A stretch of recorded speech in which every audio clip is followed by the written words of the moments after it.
What is up, you sexy mother hubbards? Happy New Year to you all. And what better way to celebrate the positivity of a new year, of new beginnings, of fresh starts, than to take a moment and celebrate Rishi Sunak's impending GE disaster. I'm serious, they've been at least 20 points down for about 2 years now. There's no coming back from this. There's just not. I mean, not unless, left-leaning newspapers suddenly turn on Keir Starmer. Starmer lacks a clear sense of purpose, says ex-policy chief. Oh my God. What has happened to the Observer? Blair looked at plans for offshore asylum. What? Where? Where is this coming from? Anyway, as we approach closer to this rumoured spring general election and the frequently predicted wipeout of the modern Conservative Party gets closer and closer, the conversation is going to change. It's going to mature to who is going to take the reins after Rishi Sunak. And you might not be aware, but already there's conversations bubbling up in the background. You may have seen a few articles, you might have seen a few tweets bubbling around, and there's a few names already going into the hat. You've got Kemi Badenoch, you've got Penny Mordaunt, but perhaps most surprising of all is one Liz Truss. Liz Truss was right about tax cuts. I was brought down by the left-wing economic establishment. Liz Truss resurfaces to blame the establishment for not giving her a chance. Yeah! Gone are the days in British politics where individuals would royally mess up, be forced to resign, and spend the next 10 or 20 years having some sort of quiet moment of reflection. Who out of you remember the Profumo affair? Or who's read about it? This was a guy, government minister, who lied at the dispatch box, had an affair behind his wife's back with a cool girl who was also sleeping with a Russian agent. And the whole thing blew up when it turned out that obviously he had lied in the House of Commons. The guy resigned and just went, I can't be in politics anymore. I'm just going to go and volunteer at this nursing home, try to repair the relationship with my wife, and I don't know if he had kids or whatever. But it's he dedicated the rest of his life to repenting, to trying to make right on where he had gone wrong. But those days are gone. That doesn't happen anymore. Nowadays they lie, destroy the economy, decimate millions of lives, and then on the rare occasion they are found out and forced to resign, about 6 months later they're back, knock knock. Right, where were we? Well, this is why I always say to my journalist friends and activism friends and comedy friends, anybody that's involved in satire or politics or activism or anything, I always say, this is why we can never, ever stop. Because these guys never give up. They're like some sort of mutant recurring verruca. Anyway, as more comment pieces, opinionistas start talking about the return of Liz Truss and pretending that she was only ousted because of some big liberal lefty woke bank conspiracy. It was the left-wing economic establishment which did for her.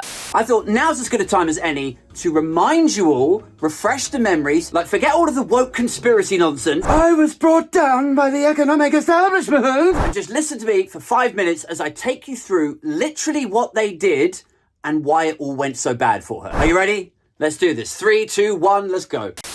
Lizzie Truss won the Tory leadership off the back of Conservative Party members who hold core Conservative values. And that is, put simply, small state and low tax. And in her leadership campaign, she committed to slash those taxes on day one. From day one, people will have lower taxes. Now, when she arrived in number 10, she and her Chancellor, Kwasi Kwarteng, thrashed out their ideas. And between the two of them, they decided that they would pursue this sort of radical low tax agenda. In the immediate aftermath of the mini-budget, cheerleaders in right-wing rags obviously celebrated it, and her as the latest Thatcher 2.0 reboot. So devoid of fresh ideas and vision are they that all prime ministers must now be viewed through the prism of parody. Boris Johnson was Churchill, whereas Truss and May were both covered as Thatcher cosplays. Anyway, these radical tax cuts were greeted as a return to traditional conservatism. But there was just one problem, which was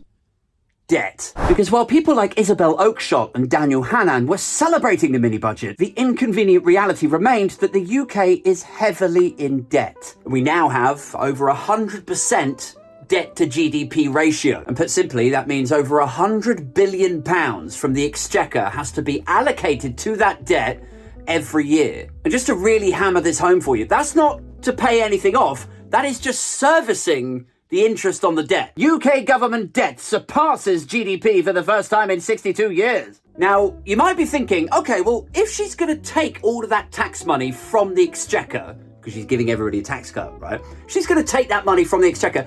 How is she supposing that the exchequer is going to be able to pay the interest payments on its debt? And the answer to that is, well, that is a good fucking question. You may also be wondering, like, isn't there some sort of independent analysis or report or review that would have looked at the maths behind Lizzie and Kwasi's ideas? You know, and they would tell us whether it adds up or not. Because, I don't know, like, I'm not an economist, but maybe if an extra 25 million people all had an extra £100 in their pocket, maybe they would go out and spend it, and then the Treasury would get enough of it back through VAT and business growth. And I suppose the answer to that is, yes, I suppose it would be helpful if there was some independent analysis on this. Maybe something like the Office of Budget Responsibility. Now, if you're unfamiliar, the OBR was set up by lover of fine swines, David Cameron. And this was off the back of the 2008 global financial crisis. And also, if we're just being honest about it, probably he set it up disingenuously to kind of independently monitor the Treasury as a bit of a jab at Labour's supposed mismanagement of the economy. But, did Gordon Brown cause the subprime crisis in America? No. Broadly speaking, the government did what was necessary in a very difficult situation. But either way, it exists. It's the Office of Budget Responsibility, and it seeks to provide analysis and oversight of tax policy. Okay, so let me just catch up, right? So you're saying that they came up with all of these tax cuts, but then the OBR would have provided some analysis and oversight and said whether it was a good idea or not? Yes, that is supposed to be their job, the oversight analysis. The only problem was Kwasi Kwarteng refused to let them release their assessment at the same time as he did the mini budget. So just take that in for a minute. They've decided to cut everybody's taxes. That's effectively robbing money from the exchequer, money that the exchequer, the Treasury, need to pay these bond interest payments. They're not showing their working of how they can afford all of this, and the independent oversight department who's supposed to say, we accept this, or we agree with it, or we've done the sums and we think it's going to be okay, their analysis is being withheld from publication. So what do you think happened then? Yeah, people who lend money to the UK, i.e. bond investors, looked at the mini budget, looked at the fact it was uncosted, looked at the OBR assessment not being published alongside, and they were like, right, okay, so if you're taking the tax money away from the Treasury that you would be paying me my interest payments for, if that's what you're doing, yeah, I'm out. Cue a fire sale of bonds. And because pensions are for later in life and we traditionally want stability and security in that period, a shit ton of private and corporate pensions that included bonds were heavily exposed. Like, it got real rough real quickly. You had these big pension funds going to the Bank of England like, you need to bail us out quick. There were reports that there were as few as 24 hours until the finance sector would begin to collapse. Now, there's a lot of people who say they would cheer that on, like, yeah, down with the banks, let them fail. But let's just be honest for a second.